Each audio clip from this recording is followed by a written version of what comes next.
We're rolling.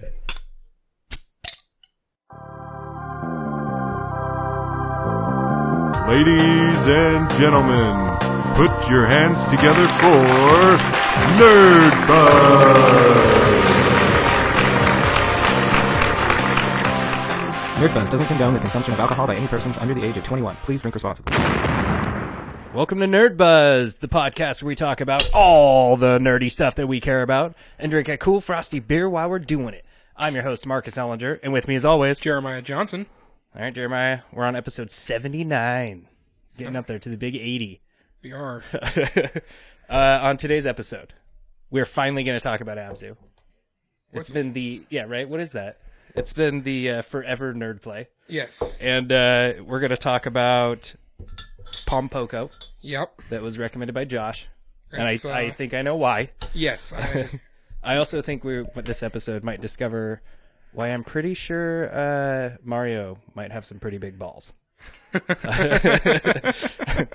we might pregame a little Wonder Woman. Well, at least in his raccoon suit. Yes, in his raccoon suit. So, but as always, I talk way too much.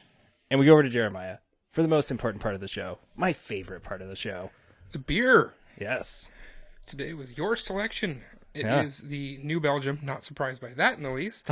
It is the Imperial IPA. I'm not surprised by that in the least. And it's the Voodoo Ranger, which has got a pretty cool picture on it. It does. And anyway, so it comes in at, what was the numbers here? 9%. Are you surprised by that? Not at all. Because I know how to pick them. I use my magic touch on that. Uh-huh. You shop by colors, right? Yeah. Uh-huh. Wait, it's Ooh. Kind of skunky smelling. It does. It's kind of got a Like almost metallic smell to it. yeah, a little bit. I can see that, especially now you say it. It's not what I expected it to smell like at all. Not at all. It's hard to kind of decipher really what it does smell like. It's Metallic, got a little bit. It's more like wet dog.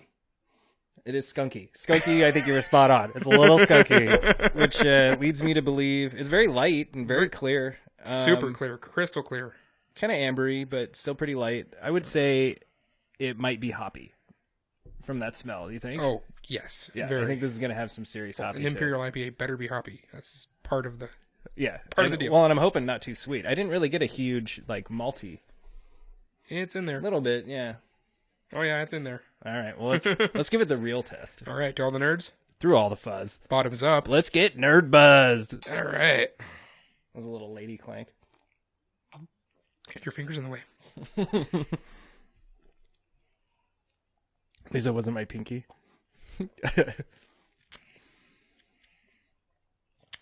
Well, it is hoppy. It is hoppy. I don't know. It has kind of an interesting aftertaste. It does. It's not abrasively hoppy. Like, it doesn't just, punch you in the face with the hops. Which I was kind of expecting it to. And what is that initial flavor, too? It's, I want to say citrusy, but it's not really citrusy. It's... It's interesting. Yeah. It's not what I expected. It's definitely kind of sweet, but it's not quite as sweet as I thought it would be either, being the Imperial. I don't want to be weird or sound like snooty or anything, but it's almost like apples and stuff in there too. Yeah. I don't know. Did it say anything like that? Does it give us a breakdown? A rare blend of choice hops creates an explosion of fresh cut pine and citrus flavors for a complex, rich, and delicious finish. Yeah, but I'm not getting the distinct citrus out of it. Me either. And it's weird because it does have the skunky, but it's not abrasively skunky. Mm-hmm. Yeah, I don't know. It cleans your... It almost cleans your palate really well after the next drink, and then it leaves you with that little bit of weird again. Yeah, it does. I don't know what it is. The sweet, maybe we'll figure it out by the sweet end. settles into the end too. Yeah. And who knows? They might show up a little more as it warms up. Yeah. We'll see. All right. So anyway, we're going to keep drinking it because that's the best thing to do with beer. It's my favorite thing to do with beer. Drink it. So we're going to dive into Abzu now? Should we do it? I think we should. All right. Let's make it real. So, first off, Abzu. Didn't even get a groan for the bad pun. Yeah, sorry. I totally should have. Pun intended. Totally. We should deep dive into it. It's very, right out the gate, it's very Journey. It is. Super, super Journey. Staged like Journey. got the music like Journey. Yeah. Even the little chimey sound you make is like Journey. Yep. I really kept thinking this is almost like Journey's like the world. It's like your Mad Max. Everything died and dried up. And this is like Waterworld. Everything, it's like the same world that flooded instead. Yep. Right? That's kind of what I took out of it, other than Journey seemed to tell the story that you're traveling better. Yes. I totally agree. And but that said, from a diving perspective, this is amazing. It's pretty dang cool. Yeah, I was wondering how biased you would be for this over Journey because you're into diving, right? Yeah, I mean, clearly. I'm clearly biased towards this in that aspect of it. Yeah, the controls were a little wonky. I will say though, because we've mentioned before on the show, I know I have, that I hate underwater games. I don't hate them, but typically if there's a game, like if there's a game that has underwater levels, those are the crappy ones, right? They're not the ones I'm going to go back and play. Well, this is an underwater level. The whole thing is. Yes. But as far as that goes, I think it's done pretty well. They handle the, because you can move like 3-dimensionally, right? Yeah. And so they actually handle that really well. And I felt like the controls were pretty fluid in the game. Yeah. I played it on an Xbox, not the PlayStation. Oh, you didn't do the comparison? No, I was wondering. No, I played Did you notice any, like as far as performance issues go with the game, the only thing I really noticed was that a couple times when you would like go to the little whirlpools and release more fish, that it would have like a stutter or like just a little slight little glitch here and there when that would happen. But really, for the most part, I didn't notice too much. Now, the only time I ever got that was when meditating and then moving from one area to another. Sometimes it would when it would do a fast pan and repopulate all that stuff that's panning across. Yeah. It would stutter. That's kind of similar, I think, because it was like right before it would release the fish, it would do this little, just barely any pause, but it was there, and then the fish would come out, or kind of like that, what you're saying, where you'd transition, or like an event would happen in the game, there'd be this little pause before it would happen. Yeah. But really, other than that, it seemed to run pretty well. It did. The graphics were pretty simple for what it is, but Yeah. the fish were very true to life fish. Yeah, you can actually, like when you meditate, you can actually move around and look at all the different fish. Yep, and you can like follow them and witness. Like I got a trophy for witnessing a barracuda eat another fish. Oh, cool. I did like how you can grab some of them and like hitch a ride. Yep. And if you would like grab onto more of a predator fish, they would like sidetrack you and go and snatch up and eat the smaller ones along the way of you trying to lead them where they wanted, which I thought was kind of cool. Yes, that was actually a lot of fun. Did you ever get a hold of the dolphins? No, I don't think I actually did grow up. Maybe I chased those dolphins for round and around and around before I finally got a hold of one. Okay, I don't think I did, because I think they follow you as you. It has sections where you get to like you go into an open area and you get to swim around and discover whatever. It's pretty minimal discovery, really. It's very Journey. But then it has sections where it forces you through. It's like the current takes you, and you get jetted through them. And I think that's when I ran into the dolphins, and I tried to grab them, but I don't think you can do anything during those scenes. You have to be able to do something during those scenes because there's some of those emblems that you can collect. Yeah. There's a couple you can do your little chime. I noticed that. Yeah. And as you come up to different groups of fish, you can chime and then they'll follow you. And if you switch the camera, you can just have this mass of this horde of fish that are all following you, which was kind of cool. I didn't do that one. I got a couple fish to follow me. Not that's like massive horde. Yeah, if you keep doing, you can only do it to certain groups that come at you. But as you do your little chime, right? Again, very Journey. It like they all glow real quick, and then they all want to follow you or whatever. But it was okay. I think I was a little bit unimpressed with how Journey it was. It almost seemed a little Just kind of reskinned. like kind of reskinned. Like even your character almost has like little ears, like the cat from like the little lights that are on there almost looks like a cat person again. The one thing I wish that it would have had was in Journey, as you progress in the game, your scarf gets longer and you can like float and fly longer. I really wanted like your fins to be like these little stubs when you start and then like get longer. and then you can do like that boost thing and maybe do that longer or more aggressively with your longer fins, and maybe they'd like ribbon behind you or something. But there really wasn't any like advantage to getting anything. Like there was no real motivation to do it. By the end, at least for me, by the end, my diver / robot thing was like totally beat like hollow, like Yeah, mine went through that too. And then you got like, you got boosted, right, or enhanced or whatever, and then you could actually do the out of water jump, which was super cool. And I kept thinking, why are they only letting me do this at the very end?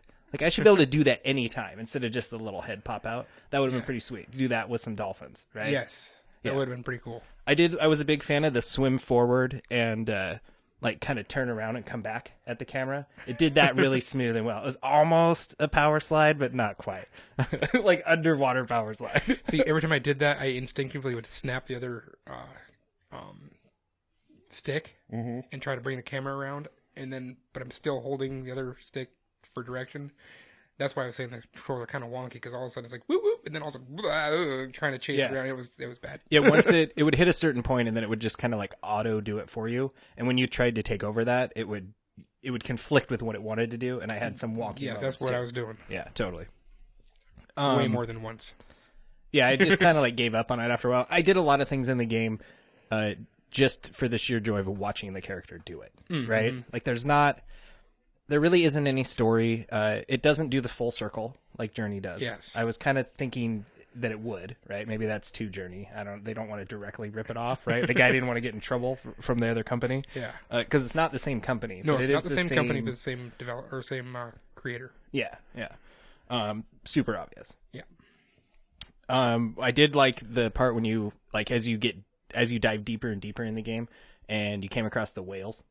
I did think that scene was pretty awesome. It was very, very kind of forced cinematic scene that you could still move a little bit in.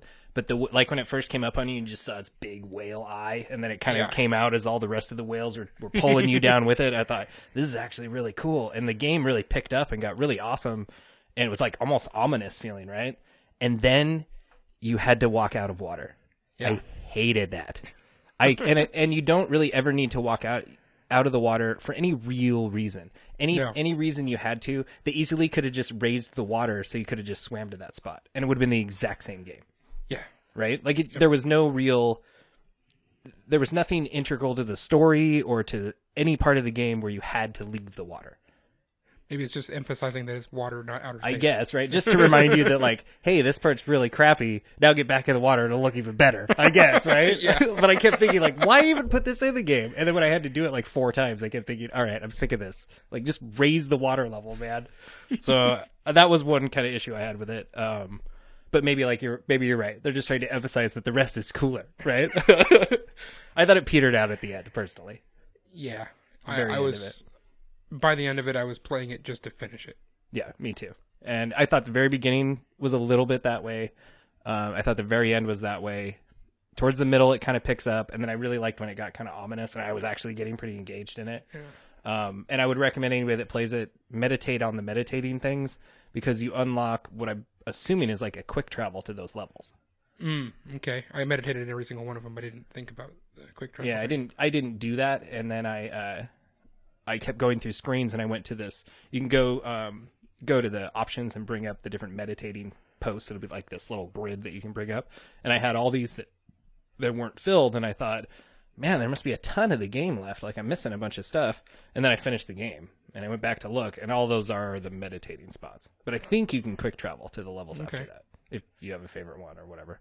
But what do you think, like a few hours to beat it? I did it in like almost 3. I'll say something like that. It really didn't take me very long. Yeah. And I could have looked around more. I could replay. If I would have done the meditating, I could have replayed and done like the current levels and done, gotten the little shells or whatever the things you're supposed to get. Totally like what you're talking about. I noticed those in their very journey again. But I think you could replay those and get all those things. I'm sure. I was wondering how you'd do that. I think you just chime it. And if you hold down the chime, it's like Journey, where if you hold it down, you get like a big ring that pops out. Yeah. So I can't say. I think one glaring difference between Journey and this is you have to acknowledge there's no online for this. Yeah, which I think is one of the biggest and most important points of Journey. The way it is online and the way Journey's just like this fresh new thing, and I feel like this game is regurgitated. And so I never got a chance to play it with another person. Yeah, with Journey, and that's what you guys gushed about and why you rated it so high. Yeah, and 'cause I didn't get that, and but from what I did play, I think I like Journey a little better.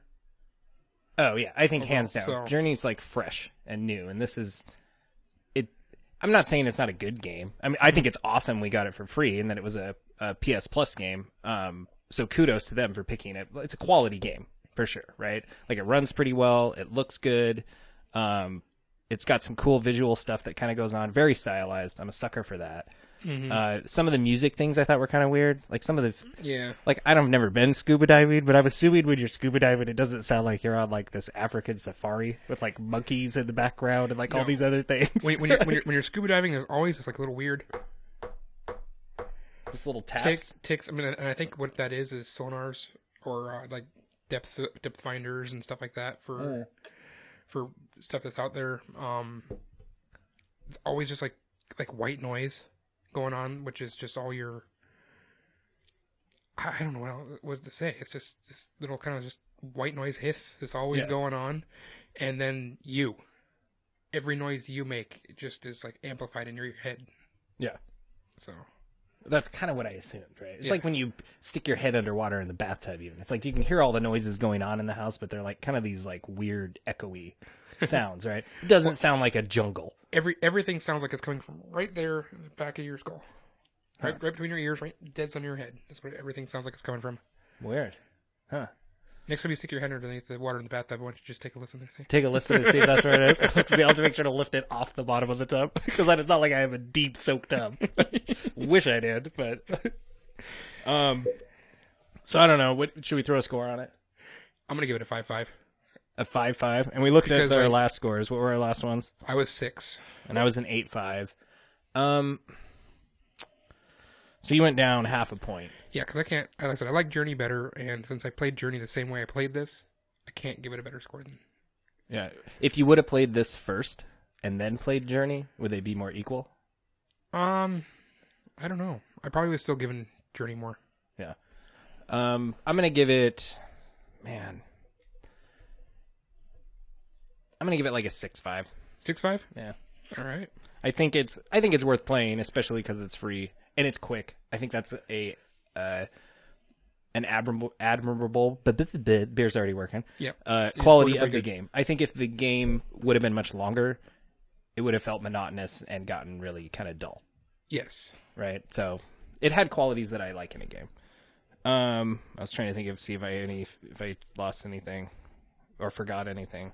Again, my beer's working. Oh yeah, one other thing I had to say about it was that it's pretty simple and the loading kind of sucks. Yeah. Was it that way on the Xbox? There was a little bit of loading, but it wasn't too bad. Yeah, it was mainly when you would transition from one main area to the other, and it would have like this little icon that would like swirl on the screen. And there were a couple times when I kind of sat back and I was just like, all right, it's not that complicated of a game. Figure it out. Oh, no, they must have been loading all the It was never fish. that long. Yeah. It wasn't terrible, but it was worth noting. But I say play it still, right? Even after all the smack talk. Absolutely. Absolutely. So how do you want to do this? I do want to talk a little bit about nerdy stuff because we have to do it. Oh, yeah. Have to do a little self-promotion. And I haven't eaten anything yet today. My 9% beer is going right to my head. So I do want to thank all of our YouTube subscribers. Yes. Because we've gotten more of them. We're getting closer and closer. Please go, shrink the screen, subscribe to YouTube. 100 followers, we get our own channel. It would be awesome. Make us feel super good. Also, you can support us on Patreon. $1 gets you an extra podcast every single month that you donate $1. And we are very proud to be sponsored by the Loot Cave. Yes. So go check out their podcast, Nintendo Powercast, and the Loot Cast. And I did want to mention, because last week we had Van on our show. It was amazing. We got to hang out with him twice. Yes. And do a couple sessions. Super cool. Super big nerd friends forever now. But also, he makes some damn good music. He does. He makes great music, and he nerd schooled me. Yeah, nerd schooled us. I think. I think yes, he could. Right? Like I think we're like different kind of generations of nerd, which is awesome because I love to hear both those perspectives on it. But yeah, some of the nerd stuff he knew over my head. It was like talking to my younger brother or something, right? Yeah. Transformers turn into cars? What? Yeah. So, but I did get some new comic books, and I was rocking out. I got it right here. If you're watching the video, it's the other band that Van was in, Valis. I think Freaking awesome. I love this that album. So good. It is. From beginning to end, it's so awesome. And I even love the album as a whole. Like, it has such kind of like highs and lows to it, and it just rolls really great all the way to the end of it. I loved it. I listened to it almost twice through, immediately. I was like halfway through it, and I was like, I have to get this to Van and like say thank you because this is freaking awesome.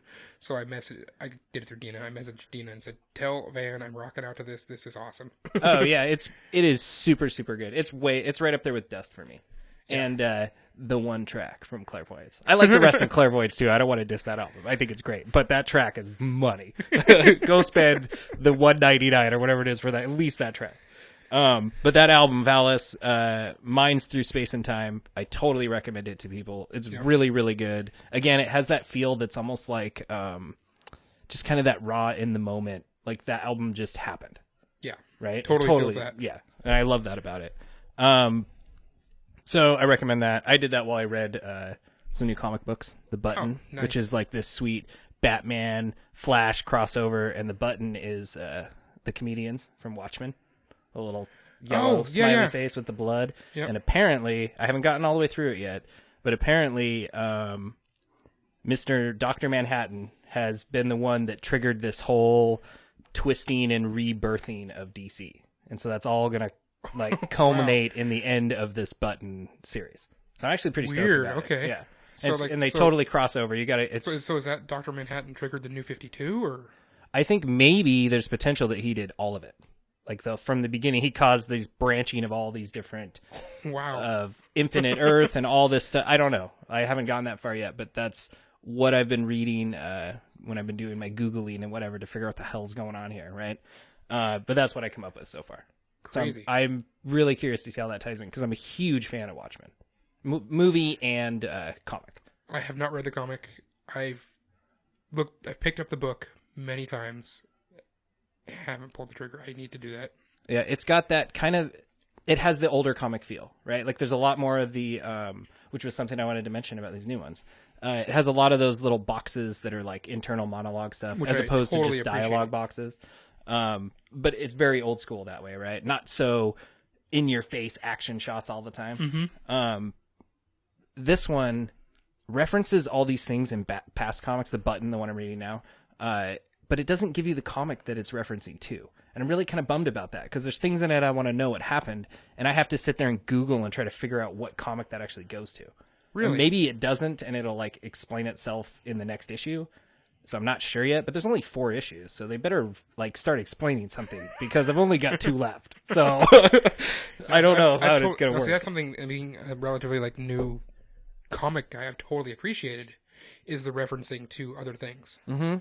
And I've been bouncing back and forth on a lot of little things going to that. Oh, and it was like totally a staple, right? It was like your almost like that commercial break scene in something where it would like hint at this other show that like check out this thing that's going on, and then you get enticed to go and get that other comic, right? Well, I can't tell you how many comics I've read and just totally ignored that. Just read the story for what it is, and it wasn't until we started doing this that I actually started looking into it and going, "Holy crap! Now this really expands the story." Oh yeah, it branches totally out. Well, and these ones especially because it's Batman. I believe it's Batman 21 and 22, and then the same thing for Flash 21 and 22. Right? It's 4 comics. Okay. So because they're even crossing over into different issues, and they're different artists and writers for each one. They're the same people that do their independent comics. But you'd think because they're crossing that way, they'd even make it clearer what they're referencing to, but they don't. So I'm kind of bummed about that. And again, I'm not as into comics as I was, so maybe that's just something that's died out in comics and they just don't do anymore. Huh. Crazy. I mean, the other major ones I've been reading are like the Thundercats He-Man, which is its own thing. There's nothing to go back and reference, right? The Luke Cage, which actually did do it. I was super stoked about that. Yes, it did. And then the Batman By the way, one. I have it. You do have it. Awesome. Cool. I was wondering. I was only missing like 4 comics when I was going through, and I was like, I wonder. So anyway, I do think it's a pretty good comic. I love the first comic is all about Reverse Flash, and he's fighting Batman. So the whole comic takes place in under a minute because he has 1 minute before Flash gets there to like help him fight him. So it's like the all 5-minute this Frieza battle. Yeah, totally like this super slow-mo everything's happening because Reverse Flash moves so quick, right? So Yeah. the whole comic takes place in 1 minute, which I actually thought was really cool. And they even give you like the timestamp in the bottom of each little panel. Sweet. So Nice. it's kind of cool. You can watch the time for it. It was cool. I was into it. So anyway, they're worth it. Check them out. Totally unrelated, but like I was reading on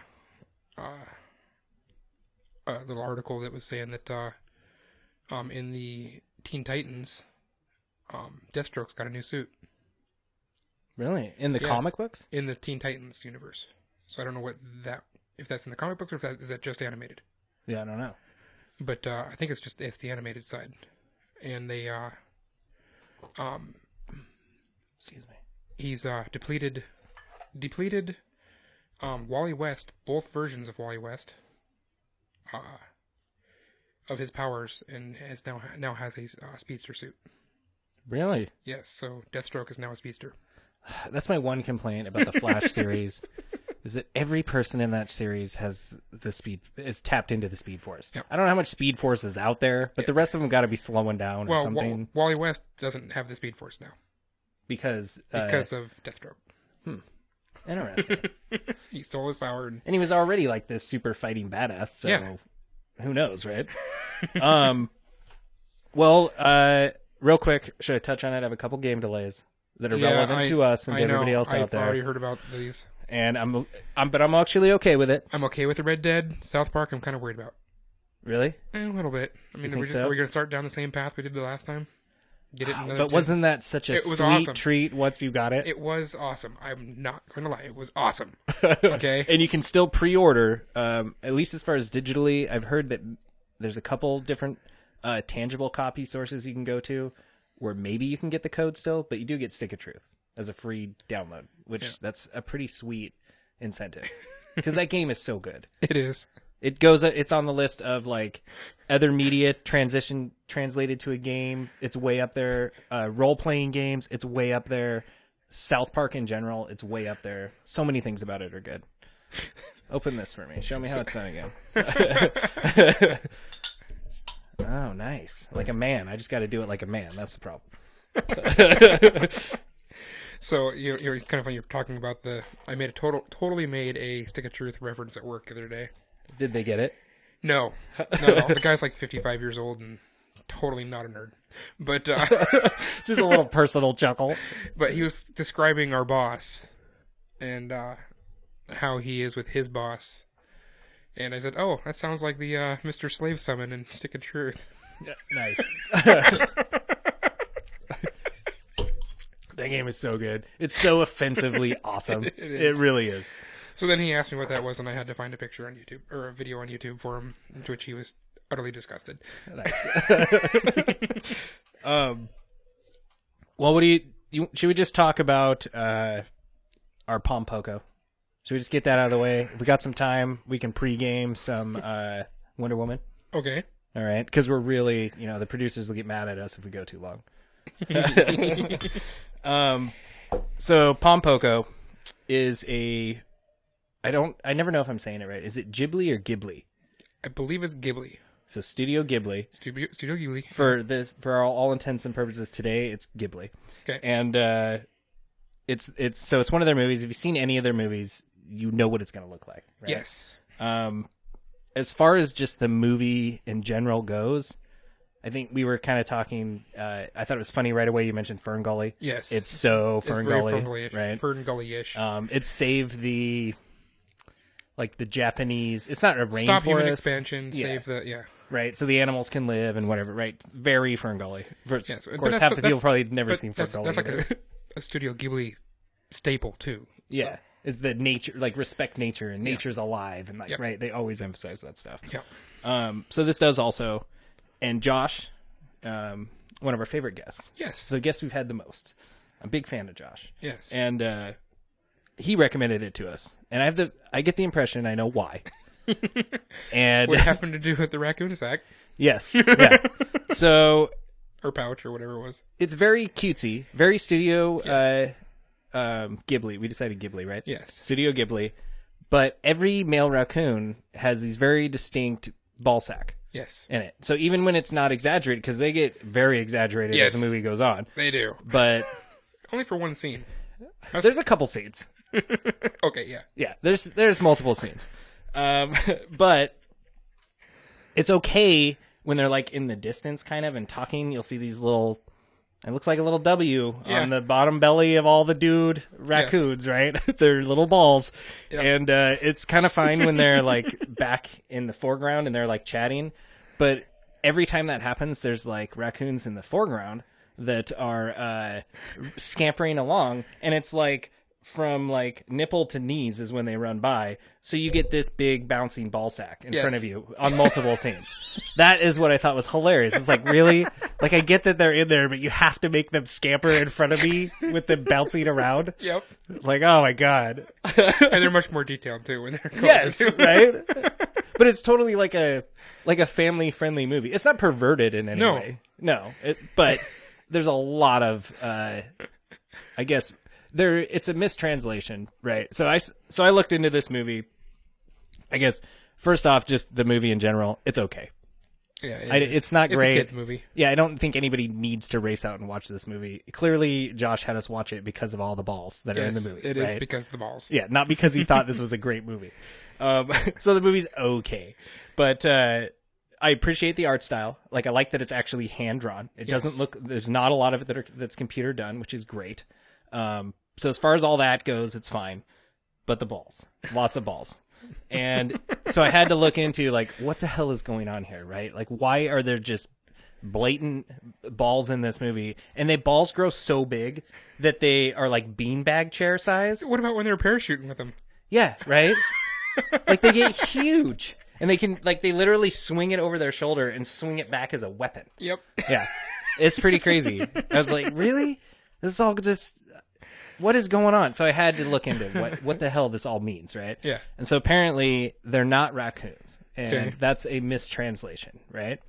I get the feeling it's like a Donkey Kong scenario, and they're actually tanukis, which is a Japanese raccoon dog, is what they call them, raccoon dogs, and they're actually more closely related to foxes than they are raccoons. They're not even related to raccoons, right? They're not raccoons. Okay. And they just have the eye patch or whatever the eye. Yeah, they look like kind of like raccoons, and the real ones don't have like big obvious balls. They're not like goats, right? Everybody's throwing a piece of gravel at the state fair and a goat. Come on. No, actually, I haven't. You never did that? Come on. In this room, you're the only one. Somebody out there knows what I mean. How about the bowl out in the field with the BB gun? You never did that either? I never did that one either. I was a terrible kid, man. Yeah, you were. Holy crap. But, so I had to look into it, and apparently, if you go to Japan, like foxes are also in Japanese culture, supposed to have like magic abilities, and you see them in a lot of animes. In the anime. Yeah, totally. And you see them in other animes where like somebody can turn into a fox or is like. Well, that was a staple in Inuyasha. Yeah, totally. And there's even other ones that just comes up, right? And foxes are known to be tricksters. Totally. And they tap into these magical abilities, and they're part of Japanese folklore, right? And so the tanukis are the same way. They're like kind of like the dirty relative to them, right? And so since we're going ghosts of the black sheep.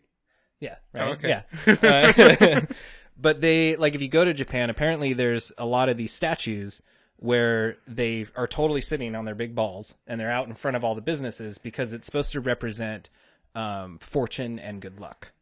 And so apparently, according to the folklore, and again, I'm not an expert on Japanese folklore, but from what I could discover was that their skin was really tough on these animals, and they would actually take gold and put it between two pieces of their skin and hammer it out so it would be flat and make it into gold leaf. And so that's when I think we come to Mario, because to get the Tanuki suit in Mario, you have to get the magic leaf, right? And I think that's supposed to be a gold leaf. Like, I don't know. I didn't get any confirmation, but this is me piecing that all together, right? So a little bit of a rabbit hole again, but I actually found it kind of interesting when I looked into all that stuff. As far as the movie goes, whatever. But I thought it was kind of cool that I learned this stuff that I'm assuming about Mario and why that's a staple in those games, right? And just kind of about the raccoon dog in general. I just assumed that they were raccoons. And I think any layman person would. Raccoons. Yeah, and so they're not, actually, though. Okay. So it brings it a little more into perspective. And I think for Japanese culture, it's not weird, right? Yeah. Like they go to the restaurant and that's what you pass as you walk in. Maybe even like pat it on the head or rub its balls or something, right? And get good luck. I don't know how it works. It gives you fortune and good luck, right? You get something. Yeah. But I thought that was pretty interesting to come around to all that. So, and that's why, if you look, it's the Tanuki suit in Mario. It's not actually the raccoon suit. It's called the Tanuki suit. It's because it's directly related to the raccoon dog. That whole folklore. Gotcha. So I thought that was kind of interesting. But as far as the movie goes, I don't know. Do we put a score on it? Sure, why not? Sure, why not? I'm going to give it... I'll give it a 5. It's okay. Really? It's fine. It is what it is, but it's not great. I was going to give it a 6. All right. That's not too terribly off, right? Just better than okay. Yeah. But I don't know. I really came away from the whole Tanuki thing thinking, that's pretty interesting. I get it now. So, Wonder Woman. I am really excited for it. I really am. I'm pretty super excited for it too. Every trailer they've brought out has gotten better than the last one. And I don't want to jinx it by saying this, but I think this one's going to be DC's movie. Yeah, I really do. That's one of my big questions. This movie, it has potential to bring DC out of the dumps. Right? Yes. Like it's the first time, other than like the Linda Carter 1975 Wonder Woman TV series. I'm pretty sure this is the first time Wonder Woman's ever been done live action.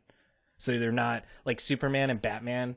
How many versions of Batman have we seen, and how many Supermans have we? Like you're regurgitating, right? It's been very Abzu'd over, like beyond that, and so I'm trying to bring everything full circle, right? Yeah. And so I'm really excited to see pretty much the first movie interpretation of Wonder Woman, right? You're not trying to hold it to any other sort of standard. It's this fresh new thing. So we'll get to see what actually really is going to happen with it. Yeah, that's right. There's so much pressure on DC to get it right. Oh, entirely. I think this could, if it bombs, then how many bad movies can you make? Well, as long as people see them, right? See, that's the first, that right there, that covers it entirely. Yeah. If it makes enough money to break even, they'll make another one. Yeah. That's kind of what it is, huh? It is. So there's one thing that's worth noting about this one is that it's not a Zack Snyder film. No, it's not. I have a little tidbit on Zack Snyder too. Uh-oh. Did you hear? No, I didn't. So because of a fairly recent family tragedy, right? It's pretty sad for him.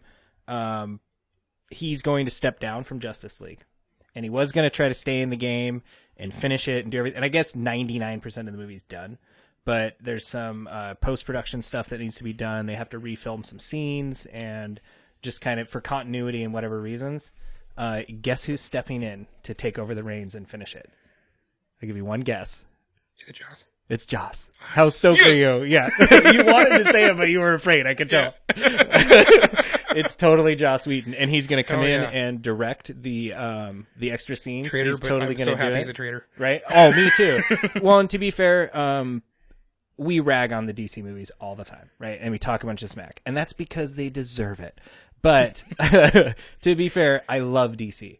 Batman, one of my all-time favorite superheroes. Well, go to Gotham. Gotham is freaking awesome. Yeah, I really love Gotham. Actually, Gotham's gotten really good lately. Have you seen any of the recent ones? I haven't. I told you I'm waiting for the Netflix release. Oh, well, the Riddler gets really good. I won't spoil anything for you, but he gets really good. I'm really stoked with him. But yeah, other than that, who cares? Right? It's kind of the approach I have for this DC stuff. I'm so fizzled out on the Arrowverse. I just don't care anymore. The movies are they're bad after bad after bad, what they've been doing. And so... And how excited are you that it is official Ben is staying as Batman? I'm pretty excited about that. I am really excited about that, because I was not disappointed with his job at it last time. No, I really can't put a lot of blame on the actors themselves for what's going on, because I really feel like the actors have portrayed the characters the way the director and the producers and all that, they wanted them portrayed, right? They're reading from a script that they didn't write, right? and they didn't make the sets that they're in and the lighting and all that. But it's just bad. It just isn't good, and I feel like so many wasted opportunities is what I think of for DC right now. And I wondered how many times that went into. How many times did so BVS? Yeah. How many times did that get changed in mid-production? Yeah. I bet you it was like, oh, this is cool. We gotta change that. And then and I could keep going back to it. The monkey scene with in Jay and Silent Bob. Really, Wes? A monkey? Yeah. Well, the internet says people love monkeys. Yeah. It's like, right? That's the only reason it's in there. Yeah. No, totally. I get that feeling too. Well, I think that's also why I'm so excited for the Wonder Woman, and because it's going to be fresh and it's going to be new, right? Like they're not so much trying to just copy what Marvel's doing. Yeah. I mean, I think in a way maybe I wouldn't be surprised if we came away from this movie feeling a little bit Captain America-ish. Really? So you think this might be the one that sets the tone? It's a good movie, but not the one you love, but the one that follows it might be the best one? Yeah, right. Like, I think it's going to change the pace. I think it's going to kind of mix up the formula that they're going with, and I think those that come after it might even be a little bit better. Okay. I don't know how closely Wonder Woman is to, like, Justice League, because, I mean, Justice League's pretty much done now, right? They're going to do some extra scenes, and I know Joss Whedon's going to help with a lot of the editing, and he's going to finish up the film. Okay. But it's pretty much done. So, well, if he's doing the editing and stuff, he might have some bunch of reshoots then. Yeah, who knows? Well, I know he is scheduling reshoots, but from what I've heard, they're fairly minor. It's just like a couple things they want to tweak for like continuity with other films and whatever else. But they're like, I'm pretty sure Marvel's doing it too. But DC's like full steam ahead, man. Like Aquaman's in Justice League, but they're also filming Aquaman at the same time. I was going to right? say Aquaman is. I'm really excited about the new Aquaman too. Yeah, you think so? I really am. But I'm like one of the few people who actually like Aquaman, I guess. So yeah, no, people don't usually like Aquaman, and I'm pretty sure they've amped up Aquaman since that was like the standard that people weren't a big fan. Because I don't remember Aquaman being like this super strong like force to be reckoned with. Like he could swim quick and breathe underwater and talk to fish, but that's kind of about all I remember, right? Yeah. I don't remember him like coming out and being able to go to like toe to toe with Superman. Or Wonder Woman, right? It's like, I never thought of him as being able to do that. I never thought of him at that level, but I definitely thought of him as obviously stronger than your average human. Yes, I would give him that too. So, but yeah, no, I would not. Like, are we talking about like Injustice level? No, I would not put him. Yeah, right. What they did but then if you watch like some of the newer stuff or read like newer comic books and things, which maybe it was always there. Again, I wasn't a fan, so I didn't pursue it. But I just was never assuming he was this like super strong guy. Yeah. But maybe. I mean, come on, Van Damme in Kickboxer trains underwater, right? So maybe he's not like super strong underwater, but when he comes out, he's like suddenly he's really quick and strong, right? Yeah. If it works for Van Damme, this is how I base all my life rules. This is on what works for Van Damme. I am currently in the process of changing all the water in my house to coconut water. Are you now? Yeah. That's the next step. So I can be more Van Damme. Damn it. Oh, jeez.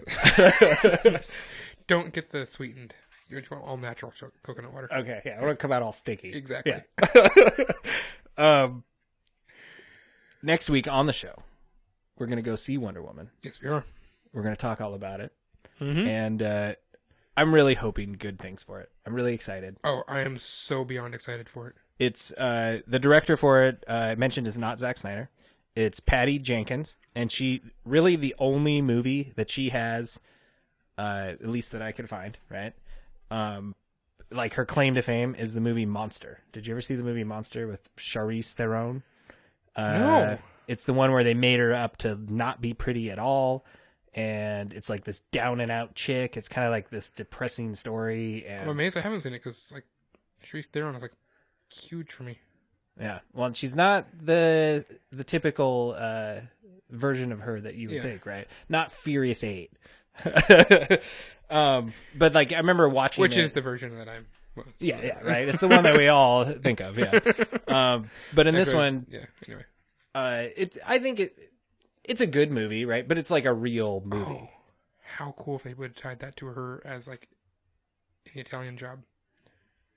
and Fast and Furious. Because it's totally got Jason Statham and...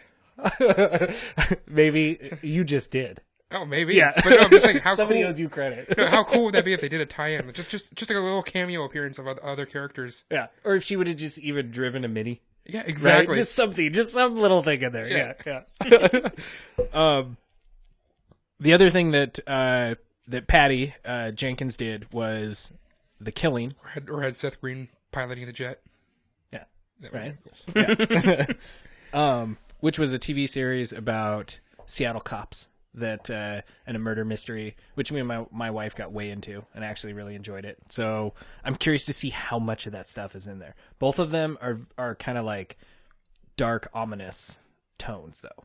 So, okay. Which I kind of want DC to get away from a little bit, but I don't know. We'll see. I've got a lot of. I'm going into it reserved. I'm not going to go see Wonder Woman expecting it to be this groundbreaking thing and the life preserver that DC needs, right? But it'd be so cool if it was. I really hope I come out of that movie going, wow, somebody smacked him around and figured out what the hell needs to go on with it. So I'm really, really rooting for it. I really hope so. I think the actress plays her pretty well. Yes. I'm pretty stoked with her. I'm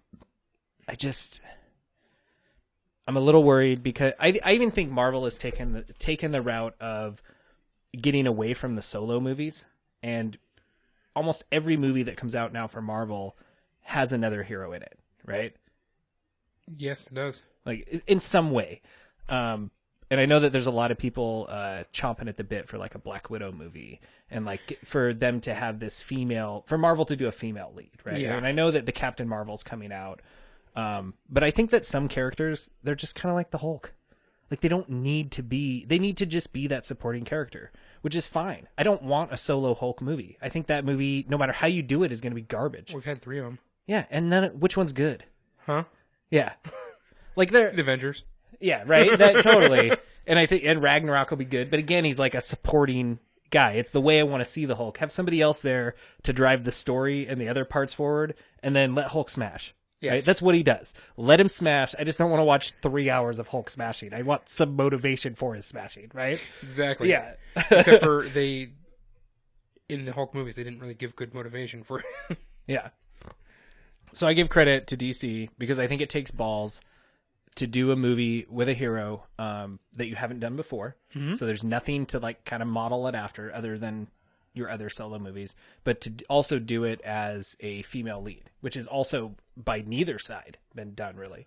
Like, I know there's that old Supergirl movie. Do you ever remember watching that? No. There's like from like Christopher Reeve's days. There's, yeah.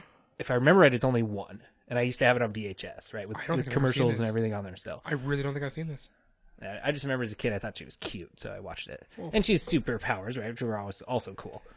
But that's the only other one I remember. She's got superhero. That's cool too. Yeah, right. She's totally kind of like Superman, but she was way cuter. I didn't have a crush on Superman. I had a man crush on Superman. I had a lady crush on Supergirl. Super lady. So I don't know. I'm Mary Jane's gonna be jealous. She will be. It's true. I still love you, Mary Jane. Don't be jealous. She's still the cover of my lady comic calendar. Oh my god. So I don't know. I'm really curious to see it, and I think that because it is the Lady Force film, we should bring some ladies into the show. Mm-hmm. Kristen coming back? Kristen's coming back. Nice. And we get a new lady in the room. Emily's going to join her. Oh, nice. Should I just say it on here? I don't know if any of my wife's other friends listen to the show. Emily's my favorite of my wife's friends. Oh, wow. I'm just going to say it. I'm going to put it out there. I don't want to say it while she's here because I don't want her to afraid. get a big head She's about not it. afraid to drink beer while... That's true. Yeah. And totally talk smack. Yes. So she that'll will be talk smack. Yeah, if this movie sucks, she'll let you know. And I think that if she disagrees with why we like or dislike it, she'll let us know. Oh, yes. So I'm actually She'll tell pretty us how to stoked about think. that. Yeah. It'll be our first 4-person show, so that'll be fun too. Hopefully yeah. it doesn't get too chaotic, but we'll see how it all goes. Well, maybe it does. I hope it does. Yeah, that'll be good. Yeah. So we're going to watch that next week. Totally get into Wonder Woman. And do we have a beer for next week? We have a beer for next week. I thought you were going to do the not Nintendo thing. I was kind of like... Oh, it's coming up. Okay. Next week we are drinking Dogfish Head Flesh and Blood IPA. I like the can. It's pretty cool. It's red. It's flesh because it's got lemon pulp and flesh in it, and then really? blood orange juice. Okay. The ladies might like that. It almost looks like a V8 can. Like a V8 Fusion or something. Even though it's got, I know they're not vegetables, but it's got the it's got the hop leaves and the stuff on it, right? The, it almost looks like a V8 Fusion can. I don't know if they still make V8 Fusion, but I used to get it. Actually. Yeah, I used to drink that. Yeah, get all that sugar. Yeah, all the sugar and your 2 doses of vegetables and fruit. Yes, and all that sugar. And I think sodium. I think it had a lot of salt in it too, maybe. The V8 Splash? I don't think the Splash did. Might have. I don't know. I don't remember. I just remember the commercials where you were like, this is on V8 and this is not on V8. Yeah, well, that was the real TV? V8, though. Yeah, that wasn't the Splash. Yeah.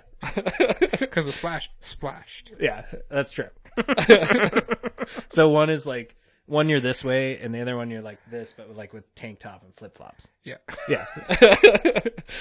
So that'd be making a splash. That's a splash, right? Abzu again, right? Full circle. Bring it around. So we don't have a new anime yet. Do we want to dive into Last Exile? Yes, let's do it. Okay, good. I think I'm like 5 episodes in. I've been watching it. I really like it. I love that episode, that anime. It's definitely one of my upper echelon ones. It's really good. It's such a good, I don't want to get into it too much, but it's such a good balance of like kids motivating the show, but not feeling like a little kid show. Yeah. Like, it's so opposite of Fairy Tail. Like, everything I hated about Fairy Tail, this is a polar opposite of that. And it is more modern animation done to look like old.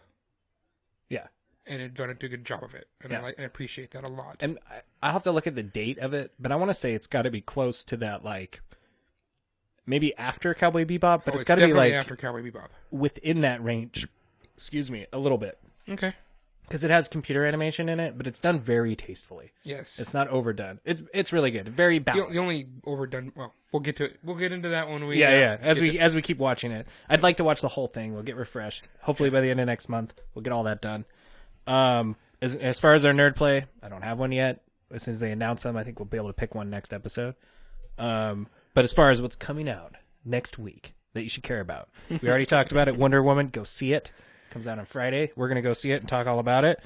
And then the other one, the only real game is Tekken 7. I've kind of fizzled out on Tekken. I'm not super motivated to go get it. Tekken 4 was the last Tekken I played, so... Yeah, and now we're on 7. Yeah. And by the way, your favorite part, Tekken 7 comes out for everything. But Nintendo. Not Nintendo. That's too bad. That's like a common phrase. This is like the DC thing. I don't want people to think I hate Nintendo. I don't hate Nintendo by any means. Nintendo, it's very DC that it's like the gold standard. Yeah. Right? It totally is. It really is. And I'm actually kind of bummed it's not coming for Nintendo, but it just puts another nail in Nintendo's coffin of I don't need to own one. Right? It does. Unless you want like the 5 games that they offer. It's just kind of what they do, and they regurgitate them over and over and over. Yeah. Which is, it's really too bad. I gotta admit, though, when Josh brought that over, it was awesome. We need to get him back on the cast. That was fun. He's our Loot Cave buddy. The other Josh. Yes. The other Josh. Yeah, the other Josh. No, I'm just kidding. Jeez. We love you, Josh. We love both Joshes. Pretty much if your name's Josh, then we love you, right? Or close, like Mostly. Joss. I'm sure. We love Josses and Joshes. Yeah. Yeah. That works, but... Even some Justins. Yeah. Yeah. Yeah. Well, Justin, he's okay. He's all right. Yeah. But, actually, Justin's pretty cool. But, as Justin's head goes, but not that cool. Yeah. That's right. Bring him back down. Yeah. Humble him a little bit, will you? I mean, he does have a Corvette. All right. Back up there. No, I mean, that's... Oh, I went the wrong way? Yeah, I mean... My perspective's off, apparently. Because to me, that meant up. Oh, Corvette? Because I know what kind of Corvette it is. Okay. If it was like a new Corvette, you're right. It'd come down. Okay, But I've seen his Corvette. It goes up. Yeah, it does. Yeah. He's got like the man version of the Barbie Corvette. Yes. Yeah. Totally the 80s Corvette. Yeah. Which in my book raises Which, it. if I was to have a Corvette, that would be the Corvette. Yeah, right? Yeah. I so bad someday want the gold, like, Trans Am, like, classic, just 80s garbage vehicle. Because it was when they were making the switch from carburation to fuel injection. Yeah. And I believe that was one of the first fuel injected ones. I believe it's the tune port. So. Oh, nice. Yes. Okay. Which means the more injectors, power, better gas mileage. Which means it's more of a headache right now because it's the early version of fuel injection. Yeah. But when it was working properly, it was actually pretty darn cool. Yeah. And the injector was actually pretty cool because they're little pop-it injectors, and it's a 6-pack or 8-pack of them, all in one unit, and they had little individual lines that went out to the runners. Anyway. Besides the point. I've seen the car before. It's black with a tan interior, and it's very awesome. Yeah. I want a leather jacket and some, not like obnoxiously tight blue jeans, but I don't want baggy blue jeans. So when I was when I was a kid, I wanted that Corvette that he has with the tan interior, but I wanted the convertible with the hard top. Mm. The black car with the black hard top removable. Does he have the T-top? No, his is just the standard just top. the hard top card. Okay. Do they do a T-top in a Corvette, or is that like purely like a? Is that like a Pontiac thing? I think they did do some of the T-top Corvettes. In fact, no, they did do some T-top Corvettes. But no, like I said, the removable hardtop was like my dream black Corvette with the black removable hardtop tan interior, leather. Yeah, that was my dream car in the 80s. Nice. I want the gold Firebird. I the gold Firebird never with wanted the that T-top car. and the bird on the hood. I never wanted that car so and you can bad. only listen to like Def Leppard and Foreigner and like, right? Come on. You're gonna 80s rock that car. And that's it. All right, Convoy. Anyway. Yeah. So that brings us to Wicca Wicca? Yep, the other part of the show. Wicca Wicca. Sound effects, these are all real. It's like Police Academy. Almost as good. Yeah. Yeah, quit way you're ahead. Come on. As I keep drinking it, do you almost get like a... More buzzed? You're right. Definitely get more buzzed. But I'm trying to figure out what that flavor is. And I almost think is it kind of like a bready kind of flavor a little bit to it? That came out. That would be the malty flavors. Yeah, I almost noticed like a little bit of a bready, almost like, you know when you eat like a pretzel and okay, this is me going off my weird layman tangents, right? Do it, because you make so much sense. It almost has, like if you eat a bag of pretzels, right? I love pretzels, but sometimes you get that bag of pretzels that have like a little bit of that overcooked flavor to them. Like they've just almost been burnt just a little bit. This has that flavor. Did you get that from it? I can see where you're coming from. But I think where you're getting that burnt flavor is actually the bitterness from the hops. You think that's what it is? I with really the think that is sweetness because I'm not getting it through the toasty malt flavors. Yeah, I almost noticed like lingering flavor. I'm trying to identify what the hell that is. That's the hops. That is totally that's just high alpha acid hops, and those are ones that we put in early into the boil. They're gonna be high alpha acid. That's just strictly for bittering, and that's what's hanging out on your tongue right there at the very end. Huh? Because I noticed, and that's almost when I noticed that flavor. It's almost like an overdone flavor a little bit. Well, those are the first things to go into the boil. Yeah, maybe that must be what it is then, huh? They've just continued to cook through the whole thing, right? But and again, I'm super layman about that all, but I just keep coming back to that. It's a little bit of an over toasted flavor to it. Okay, so hops have are utilized in a couple different ways. You have the flour itself, which has some aromas and stuff, and I think that's where you get the grassiness and stuff from. You have the little resin sacks, which are the lupin sacks. I think it's just lupins. I'm not sure exactly what it all, luponic, whatever. But too buzzed. Yeah, right, yeah. They're working. Well, they're not working. Get into that another episode. Yeah. But no, the hops they have the lupin sacks, and it's the resins, and each little dot of powdery resin has a oil surrounded by the resinous sac, and when you boil it, you release it melts the sac away, and it releases the oils. Okay, now the oils will eventually burn off and go away with the steam. All right, so what you're left with is just the resins, and the resins are what give you that really bitter flavor, and the oils are what give you that really fresh and an aromatic flavors and what you smell more. Yeah. And so if you put it early on in the boil and it goes through the whole boil, there's going to be very little of those oils left, which is why you do multiple additions, because it takes a long time to boil those resins down and get them to break down to where they actually infuse with the beer and become part of the flavor. And so it's like it's a timing game. So usually when you're doing a beer, you're going to have like 3 hop additions. You're going to have one that's going to be, you put it in right away, let it go through the whole boil. That's going to be your main bittering. So all the bitterness, all the tongue bite, all the IPA breath that you're going to have comes from that for the most part. And then with like 10 minutes to go in the boil, you're going to throw in another addition of hops. And those, it's going to dissolve the resins enough that the oils come out, but the oils don't fully go away. So is that like where you get your, like more like your citrusy flavors? And that's where you're going to get your citrusy flavors. That's also comes from the individual hops that you use too. But that's where you're going to get your citrusy flavors, your really fresh flavors. Yeah, that's where that's kind of piney. Yes, that's where all that's going to come from. And then the last addition is going to be usually with 2 minutes or less, or even just shut the boil off completely and just throw them in and steep them. And that's going to be where all those wonderful smells come from. And then it's almost more of a smell than a flavor.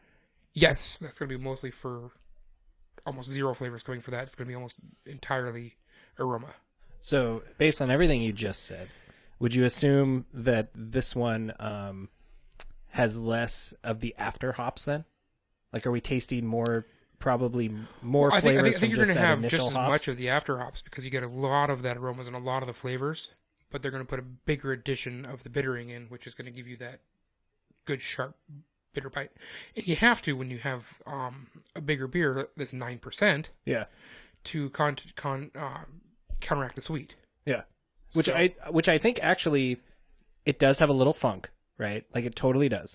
But I think that's common in IPAs. Mm-hmm. And I think when you go Imperial, you're talking about a lot of sweetness. Yeah, you're overdoing it, right? To me, I always think that. Like when you get the Imperial one or the 9% IPA or whatever, it's the exaggerated IPA. Yeah, you're not holding back. Yeah, right, totally. But I think considering that with it, it's really not abrasive in any direction. It's actually got a fairly nice balance to it. I think it's really well balanced. Yeah, like I almost wish there was something that came to the forefront a little more in it because it's so balanced. I'm really actually kind of hating the fact that I'm liking these big name breweries so well. You know what I'm saying? Yeah. They're just doing a really good job. I mean, the last 3 beers we've had from big breweries have been totally on the mark. Yeah. And they're doing a good job. They really are. And the last thing I was going to get to, though, with the hop additions. So an IPA, every IPA is going to sit on what they call dry hopping. So it's going to go through its fermentation, the first round of fermentation. And once the main active cycle of yeast is taken care of, they're going to dump that the dead yeast away. And then whatever the live yeast is left in the system is going to continue to break down whatever sugars are left within the yeast tolerance to the alcohol level is. Eventually the alcohol will kill the yeast? Yes, it will. Yeah. And so it's like suicide. Yeah. It's like yeast suicide in it your really beer, is. right? Yeah. It really is. Okay, I'm just making sure we're on the same page. But like I said, they're going to continue to do this. And while they're doing this, that's also called the second fermentation or secondary fermentation.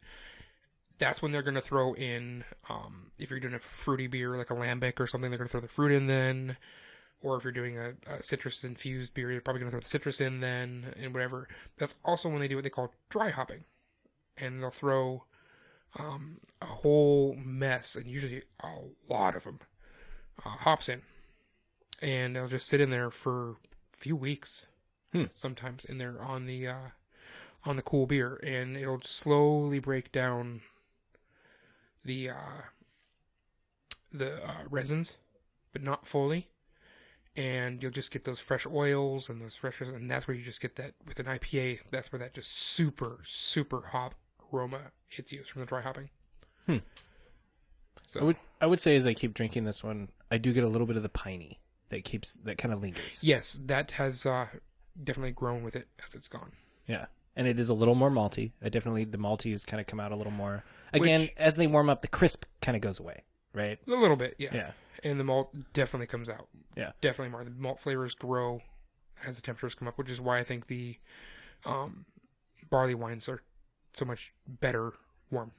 Yeah. Because barley wines are total malt beers. They're entirely based on the malt, and that's why they are better warm. Because the malt is central and the malt's better at a little bit warmer temperature. Yeah, yeah. It has a chance to move to the forefront. Yep. Yeah. I don't know, man. I kind of think if this is like a bigger beer company thing, I'm not so opposed to it. No, me neither. Right? I mean, me neither at all. Because it seems like they're paying attention to what they're doing, though. Entirely. And what they're doing is they're setting the bar high, and these small breweries who want to make a splash and want to make a name for themselves, they've got something to aim for. Yeah. Which means they're just going to do it and knock it out of the park. Yeah. And I love this. With the smaller ones, you tend to get a little more nuance in each one, right? Like Definitely. They go outside the box a little bit. Or there's just one thing that they just seem to just focus really hard on and do really well. Yeah, it's the passion thing, right? Yeah, like the exactly. thing that brewer cares about. This, I think, especially because it comes from such a bigger name brewery, it's an imperial and it's potent, right? Like when you consider all those things together, this is super well rounded. Oh, completely. I'm actually pretty impressed. I don't notice really anything about it that I would say, oh, you super love this thing about beer, you should try this beer. But if you just like IPAs and you like a well-rounded beer, this is the beer. Oh, this is totally a beer fridge beer. Yeah. This is one that it's obviously, being New Belgium, readily available anywhere. Yeah. You can get this anywhere. Every distributor. I got this at the little gas station on the corner. Yeah. See, Yeah. every distributor is going to sell New Belgium. That's how big they are. Yeah. And with its availability, qualities of this, I think this is going to become a new Tuesday beer. Oh, totally. For me. I completely agree. This is something I would completely pick up again. I think you have to give some credit to the small brewers, the home brewers, because I think if it wasn't for them doing what they did and staying in the game and making these good like imperial beers and strong stuff to give the big name companies a standard to go with, right? Like it wouldn't have happened without all these other smaller brewers and everybody, fighting the whole way. If they weren't so successful. I mean, if you and I and everybody else around here didn't go support those small brewers, we would not be getting this from them. Yeah. It's such a weird, like... I know. It's like, what's better, Yeah, I want to keep supporting them because I want to keep seeing the big guys do better, but yeah, I don't want to keep giving my money to the big guys because the big guys are doing better. Yeah, right. Well, because I want the little guy to become a big guy, right? But at the same time... I don't want him to be a big guy. Yeah, right? It's totally... I feel the same way. It's like, I want to be... You want to be acknowledged, but at the same time, you don't want to be too big of a guy, right? All right, we better open another one. Oh, no. Your glass is broken. Fix it, will you? Oh, there's a hole in it. Right down into your gullet. So, let's put a score on it. I think this is pretty good. I'm going to give it... I think this is totally a solid 8. Solid 8? Yep. I think it's great. An 8 is great, and this is great. Wow, I was doing 7.75. Oh, nice. Look at us in the same ballpark. I like it. So, I totally recommend it. It's the Voodoo Ranger Imperial IPA from New Belgium. You should be able to get it anywhere. And I totally I've recommend seen it around a lot, so. Yeah. The Voodoo thing's been kind of their new thing, too, so. All right. It's the new thing to hit the shelf, so. Yeah. No, and it's super good. It is. I'm really, really impressed with it. I'm going to open this other bottle and get even more buzzed. But eat something, damn it. I know, I need to eat. And we're going to watch Wonder Woman next episode. Yep. A couple ladies in the nerd room with us. Always a treat. It is. And we're going to be drinking We're going to be drinking fresh... Blah, blah, blah, blah, blah, blah, blah, blah. Yeah, right. It's working. It is really working. It's working well. I need to eat something as well. It is the Flesh and Blood IPA from Dogfish Head Brewing Company. And so pick it up, drink it with us, go see Wonder Woman. Totally go to our website, nerdbuzzed.com. Let us know what you think of Wonder Woman. Please do. You can follow us on Twitter, at Nerdbuzzed. Again, let us know what you think of Wonder Woman or just DC or everything in general. I don't know why that every time. cracks me up Chuckly every time. Every single time. But seriously, it keeps us motivated. It's really awesome to hear from people out there. Whatever you want to share with us that's nerdy, or if you got a beer to recommend, do it. We take it seriously. Recommend. Please do it. So on that note, to all the nerds, Through all the fuzz. bottoms up. Let's get nerd buzzed. Yeah. Talking about beer, talking about nerd culture. You're on Nerdbuzzed. Definitely nerd. Marcus and Jeremiah, you're on Nerdbuzzed.